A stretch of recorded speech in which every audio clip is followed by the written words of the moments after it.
Ko'zini ichib qarasa, shu chizining ichidan bir ko'z qarab turgan bu qizga.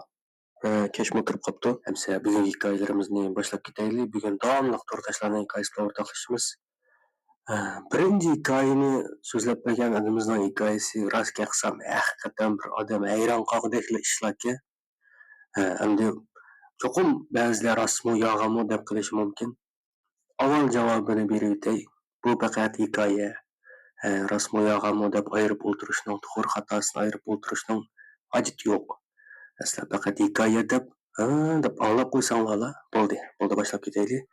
Birinchi hikoyamizni so'zlab bergan adamiz G'o'ljining Bayanday degan yezisiga cho'ng bo'lgan ekan. Shu cho'ng bo'lish jarayonida bularning mahallesida 7-8 shu qo'shni xulumning bolalari tang qiymatlikka asosan birga o'ynaydi ekanda. Shu o'ynash jarayonida endi bir kuni shu bir bog'da o'ynayotsa, tuyuqsiz shu mahallada uchrab boqmagan, hech kim tonimaydigan bo'yri paka 3 bola chiqadi ekan. Chiqib, bularning shunday ko'ngillik o'ynayotganligini ko'rib, bizmi sizlarga qitilsaq bo'lamdi deydi ekan. Voy bo'ldi kelinglar deb, ma 7-8 bola bilan 3 bola qitilib, 10 dek bola bo'lib o'ynaydi ekan. Shu o'ynagan kundan boshlab endi bular doim o'ynagan vaqtda bular tang o'ynaydi ekan. Keyin bular maktabga borgan vaqtdami, bular tang maktabga berib, bular maktab kirib ketgandan keyin o'zlarining nega o'qimaydi ekan, yo'q ekan. Kechda yana shu maktabdan bular qaytib boshlab qilib do'sib ketar ekanda bular. Endi bu bolalar mushtaq 3 bola bor, birga o'ynaymiz deb uydagilarga desa, cho'nglarga desa, u kimning bolalarikin deb cho'nglarni o'qimaydi ekanda bu bolalarni. Keyin shuning bilan bu maktabdagi bolalarga deyotganda, bizning mushtaq do'stlarimiz bor deb, işte biz o'ynaymiz desa, maktabdan oldilariga keldi desa, u bolalarni "Nerede sizlarning do'stlaringlar bor? Doim 7-8inglar birga kelasizlar ku" deb ularni ishonmaydigan, keyin bu ish endi ma'lumlarning quloqlariga yetib, ma'lumlarni o'quvchilar samimiy bo'lish kerak deb tarbiyalanish kerak bularga. Shuning bilan bular his qildi ekanda, bu bolalar bu uchini bizli ko'ra oladiganmiz deb shu endi kallasiga keldi ekanda bularning bizga o'xshamaydiganligi.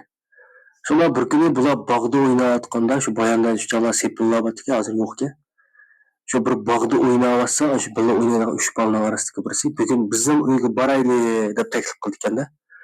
Bo'ldi deb bular boradi ekan. Shu ko'ni sepildan o'tib, bir ko'ni qariyog'achliklardan o'tib, chotqalliqlarning orasidan o'tib, bir ko'ni bir tashlanib qolgan bir uy bor ekan, bir yig'iz. Shu uyning oldida bir lengil to'xtab ekan. Shu yerga kelib to'xtab bola. "Mushu bizning uyimiz" dedi ekan. Bu uylarga bir ko'nikada bulash endi shu yerda o'ynaydi ekan. Kesh kiray deganda qaytaylik desa, u opam keladi. Opam kelib sizlarga tomoq yetib turdi deydi ekan. Bularmi qiziqib qolganda, buni opasi qandoq deb. Shu bir chog' bo'lganda opam keldi, anal deb bir bulg'onni ko'rsatdi ekan bu bola. U bulg'ondan yo'lab qo'ygan bir ko'na supagidan boshqa hech nima yo'q ekanda. "Yo, qani opam" deb so'rasa, "O'sha yerda opam bor" degan ekan. Va bolalarni ko'rmagan ekan opisini. Bir xil surbas etkanda, bolalar hech qanday bo'lmagan bilan endi opasi eski bo'lishi mumkin deb bular ketaylik deb turishiblar, shu uyning ichida quyun chiqqandek bo'ladi ekan, shamol chiqqandek bo'lib, bular qo'rqib qochir ekanda. Bola, "Voy qo'rqmanglar, hech nima qilmaydi" desa, bular anglamay kechiktir ekan. Angacha qorong'imi tushdi ekan, bular chotqaldan o'tib, qor yog'ochlikning orasiga kirganda, shunda bir nag'ma ekanda, bumuz atrofda hech qanday odam yo'q. Ammo shu bir nag'ma navoning ovozi anglab ketar ekan. Shunga bular ezib uning ichida qayoqqa minishni uqmay, yo'lni topolmay shu yerda bir yerda o'tirib olaylik deb 7-8 o'tirib oladi ekan. Yana nag'ma navo anglayotgan bir joq to'xtagandan keyin endi cho'nglarning ovozlari anglanadi ekanda, bularni vaqirgan, izlagan. Shu qarasa cho'nglar projektorlarni ko'tarib, qo'lchiroqlarni ko'tarib kelayotgan. Voy nima bo'ldi, bolalardan so'raydi ekan. Bu bolalar ishta do'stimizning uyiga borgan deydi ekan. Cho'nglar ansirab hammasini uyiga olib yuk tarab cho'nglar his qilib bo'ldi ekanda, bolalar do'stlarining qandoqligini. Shu endi hargiz ular bilan o'ynamanglar, bo'lmaydi deb cho'nglar shunday tarbiya qildi ekan. Shu kundan boshlab endi bu 3 bola yo'qaydi ekanda, ko'rinmaydi ekan. Bular shu boshlang'ichni o'qiydigan, boshlang'ichdan to'liqsizga chiqadigan, to'liqsizga chiqqanda bular xil cho'g'ib qoldi, bo'ylari o'sib bo'y tortib qoldi. Ammo heliqi 3 bola yana shu kichik vaqtidagi o'xshash paytda yana paydo bo'ladi ekan. Paydo bo'lib biz insonlar bormi deydi ekan, bular bor shuni bilan. Bular yana bizni o'yinsoq qilamiz deydi ekan, bo'ldi deydi ekan. Endi bu chog'da bolalar cho'ng bo'lib, ala shu kichik paytga qolgandan keyin ularni endi mo'tak do'stlarimiz deydi-da, mo'tak degan kichik degan gap bu. Mo'tak do'stlarimiz deb qo'ydi ekan. Bularni aqliga xil to'shib qolgandan keyin ularni boshqalarning ko'rolmaydiganligini ham ularning o'ziga hech qanday ziyon zahmat yetkazmaydiganligini bilgandan keyin endi maxfiy o'ynab yuraver ekanda shular bilan. O'ynab yurdi ekan. Bular cho'ng bo'ladi ekan. Cho'ng bo'lib to'liq o'rtalarga chiqadi ekan. Ba'zilar u yerga ketadi ekan, ba'zilar bu yerga ketadi ekan. Shularning orasida Amina deb bir qiz bor ekan. Bu qiz shunday chiroyli cho'ng bo'ladi ekan. Bolalarning orasida u bolalar texnichami cho'ng bo'lmaydi ekanda, kichik bo'lib ketib turaverdi ekan. U tashqi qiyofati o'zgarmagan bilan ular endi ichidan cho'ng bo'lamdi, tishi o'zgarmaydi, ammo ulardimi shundoq aql to'shish deganlar cho'ng bo'lishlar bo'ladi ekanda. Lekin tashqi qiyofati kichik bo'ladi ekan. Ashlarning orasidagi birsi Amina degan qizni yaxshi ko'rib qoldi ekan. Shu yaxshi ko'rib qoldi, bu deb o'ynayotgan joyda bir gaplar bo'lib, bir-birimizni choplagandek ishlar bo'lib, bu Amina endi u bolani rad qilib o'tirganda, bu sen bundoq do'st tutsan, biz bilan bir bo'lmasang, sen bilan qanday buni qilmay deb unimaydi ekan u bolaga. Bu bola shunda bu azoblanib, bularni ham do'stlik qilib shu orliq sal ta'sir etgan bo'ladi ekan. Keyin yana ozroq vaqtlar o'tib, bu Amina bir bola bilan tanishib, shu bola bilan to'y qilmoqchi bo'lib qoldi. Shu qanday olgan to'y kuni endi Aminaning deb birishicha shu mo'tak do'stlarning birisi kelibdi-da, shu yaxshi ko'rdig'ini kelib, Aminani qanday nima qildiki, men bilan ketsa deb zo'rlabdi. Bu Aminami o'zim uqmaydi ekan, o'zining to'yida endi ashuna bilan ketma deb o'zi yolg'izlik teshig'i chiqibdi-da. Shu toz chiqib ketmoqchi bo'lgan chog'da shunday cho'nglar qarasa bu Aminaning ham qizi chiqib qolgan. Keyin nega deb to'xtatdi. Shuning bilan akirkitib to'y bo'lib ketibdi-da u yerda. Bu Aminani aktamligiga shunday ko'ngil yerim bo'pti. Mo'tak do'sti. Shuning bilan bu Amina to'y qilib bir hafta turganda bu tekkan yo'ldoshi bu G'alit ekan bu qiz. Qanday qizga qoldim men kechlari o'ziga o'zi gap qildi-ki, birisilar parashdi, kimlar parashqini uqmayman. Yanlariga qarab gap qildi. Qo'rqitibdi meni. Va uy tutamligida deb 7 kun bo'lganda shu qaytiraydi ekan, xitini berib. Shu Amina yolg'iz qoladi ekan, bular yana ishda aralashib ketgan ekan, Amina faqat qo'shilmaydi ekan u bolga. Ikkimiz ikki tarafdan bo'lsa bo'lmaydi deb. U bol keyin kirib oldi ekan. Keyin bu Amina yana birisi bilan to'y qildi ekan.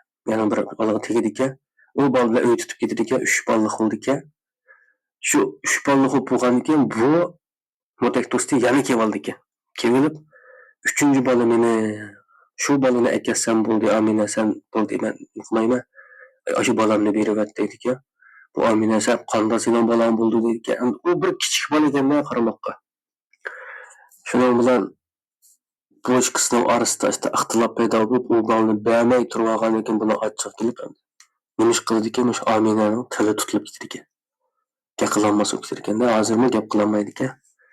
Undan keyin 3-chi bolami yo'qolib ketdi ekan. Endi bular nima ish bo'lganligini bilgandan keyin u bolani 5 yil qanday izlab yo'qib ketmaydi ekan. Shu 3-chi bolasini akit qoldi ekan shu. Mo'tak do'sti.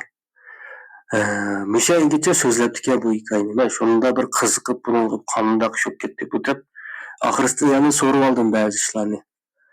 Bular masalan qanday kiyimlarni kiydi desam, kiyimi bizga o'xshaydi, ammo maynat desakmi bo'lmaydi, bir xil ko'ngilliq tekashtaq bir yog'za deydi. Nimalarni yeydi desam, bak maynat narsalarni yeydi desam ko'ngilliq yeydigan eng pokiz narsa sut debdi. Sutga eng pokizga yeydigan narsa. Eng pokiz yeydigan narsa. Andan keyin yana nimalarni so'radim. Bu depagan adash hozir sayponlik qildi ekan, kiyim tikdi ekan. Bu adashning opasimi kiyim tikishni uqmaydi, ya bir kiyim tikishni o'rganmagan ekan. Shu 3 do'stining orasida Seriq Mo'tak deb birisi bor ekan. Kiyim tikishni Seriq Mo'takning opasi o'rgatgan ekan. Bu adamimizga Seriq Mo'tak o'rgatib qo'yibdi. Endi bular chaqirsa hozirmi Keldi-ekan bu do'stlari. Keladi-ekan, hamda odam bor, yanaga kelmaydi-ekan, odam yo'q, yana chaqirsa yana paydo bo'lib, ancha-muncha paranglashib qoldi-ekan. Hozir bolalar bo'lib ketdi ular, lekin qarab boqqan kichik bola-ekan, ammo bolalari bor, shtaq bo'lib ketibdi. Uni boshqalar ko'rib qolmamda bu do'stlaringlarni deb taq so'rasam, bir qitim ko'rib qolgan, men o'zim saytni o'qib qotganda shu Serixmotek batdi ishxonada. Shuning bilan qo'ysam bir ayol kirib qoldi. Bu qanday bo'lgan? Bu ayol kiyim tiktirmadi dedi, shu o'lchab yetib, odatda ko'ramatdi dedi. Bu ayol shu aynakni qarab qolibdi. Aynakning ichida shu Serixmotekning kiyimini qarab turganligini ko'rib, u ayol qo'rqib ketib, hushidan ketib, bir qitim boshda ko'rinib qolganda shunda deb turibdi-ekan. Ama lekin yana bir muncha savollarni so'rsam, bekchiq bularning gaplarini echib deb ketsam, achchiq keldi. Keyin yana ba'zi gaplar bor, keyin xitimda gapirma dedi. Men qiziqib bo'ldi dedim. Mushu gaplar shu birinchi hikoya. Hamda buni men sizlarga hikoya o'rnida berdim, sizlar hikoya deb anglab qo'ysanglar bo'ladi.